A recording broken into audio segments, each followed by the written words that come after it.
ಬೆಂಗಳೂರು ರಾಷ್ಟ್ರೀಯ ಹೆದ್ದಾರಿಯ 6 ಲೇನ್ ಕಾಮಗಾರಿ ಕಳೆದ 2 ವರ್ಷಗಳಿಂದ ನಡೆಯುತ್ತಿದೆ.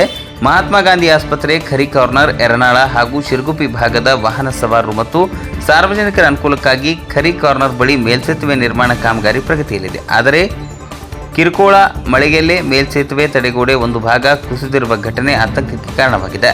ಮಹಾತ್ಮ ಗಾಂಧಿ ಆಸ್ಪತ್ರೆ ಹಾಗೂ ಸುತ್ತಮುತ್ತಲಿನ ಪ್ರದೇಶಕ್ಕೆ ಸಂಪರ್ಕ ಕಲ್ಪಿಸುವ ಮೇಲ್ಸೇತುವೆಯು ಕಾಮಗಾರಿ ಕಳೆದ 6 ತಿಂಗಳಿಂದ ನಡೆಯುತ್ತಿದ್ದು, ಕಳಪೆ ಕಾಮಗಾರಿಯಿಂದ ಜುಲೈ 29ರಂದು ಸುರಿದ ಮಳೆಗೆ ತಡೆಗೋಡೆಯ ಒಂದು ಭಾಗ ಕುಸಿದಿದೆ ಎಂದು ಸ್ಥಳೀಯರು ಆರೋಪಿಸಿದ್ದಾರೆ. ಅದೃಷ್ಟವಶಾತ್ ಘಟನೆ ಸಂಭವಿಸಿದ ವೇಳೆ ರಸ್ತೆ ಮೇಲೆ ಯಾರೂ ವಾಹನಗಳು ಅಥವಾ ಸಾರ್ವಜನಿಕರು ಇಲ್ಲದ ಕಾರಣ ದೊಡ್ಡ ಅನಾಹುತವೊಂದು ತಪ್ಪಿದಂತಾಗಿದೆ. ಈ ಹಿಂದೆ ಬುಡಾ ಅಧ್ಯಕ್ಷರಾದ ಲಕ್ಷ್ಮಣರಾವ್ ಶಿಂಗಡೆ ಸೇರಿದಂತೆ ಹಲವರು ಕಾಮಗಾರಿಯನ್ನು ಗುಣಮಟ್ಟದಿಂದ ನಡೆಸುವಂತೆ ಸಂಬಂಧಪಟ್ಟಂತಹ ಅಧಿಕಾರಿಗಳಿಗೆ ಮನವಿ ಮಾಡಿದರು. ಆದರೂ ಅದನ್ನು ಗಂಭೀರವಾಗಿ ಪರಿಗಣಿಸದೆ ಕಳಪೆ ಕಾಮಗಾರಿ ನಡೆಸಿರುವ ಪರಿಣಾಮವೇ ತಡೆಗೋಡೆ ಕುಸಿದಿದೆ ಎಂದು ಸ್ಥಳೀಯ ನಾಗರಿಕರು ಆಕ್ರೋಶವನ್ನು ವ್ಯಕ್ತಪಡಿಸಿದ್ದಾರೆ. ನಗರದ ವಿವಿಧ ಭಾಗಗಳಲ್ಲಿ ಇನ್ನೂ ಮೇಲ್ಸೇತುವೆ ಹಾಗೂ ರಸ್ತೆ ಕಾಮಗಾರಿಗಳು ನಡೆಯುತ್ತಿವೆ. ಆದ್ದರಿಂದ ಈ ಘಟನೆಯನ್ನು ಗಂಭೀರವಾಗಿ ಪರಿಗಣಿಸಿ ಮುಂದಿನ ಎಲ್ಲ ಕಾಮಗಾರಿಗಳನ್ನು ಪೂರ್ಣಗೊಳಿಸಬೇಕು ಹಾಗೂ ಸಂಬಂಧಪಟ್ಟ ಗುತ್ತಿಗೆದಾರರು ಮತ್ತು ಅಧಿಕಾರಿಗಳ ವಿರುದ್ಧ ಸೂಕ್ತ ಕ್ರಮ ಕೈಗೊಳ್ಳಬೇಕು ಎಂದು ಸಾರ್ವಜನಿಕರಿಗೆ ಹಾಗೂ ವಾಹನ ಸವಾರರು ಆಗ್ರಹಿಸಿದ್ದಾರೆ. Krishna ಆರ್ಗೆ, NKS TV4 Nippani.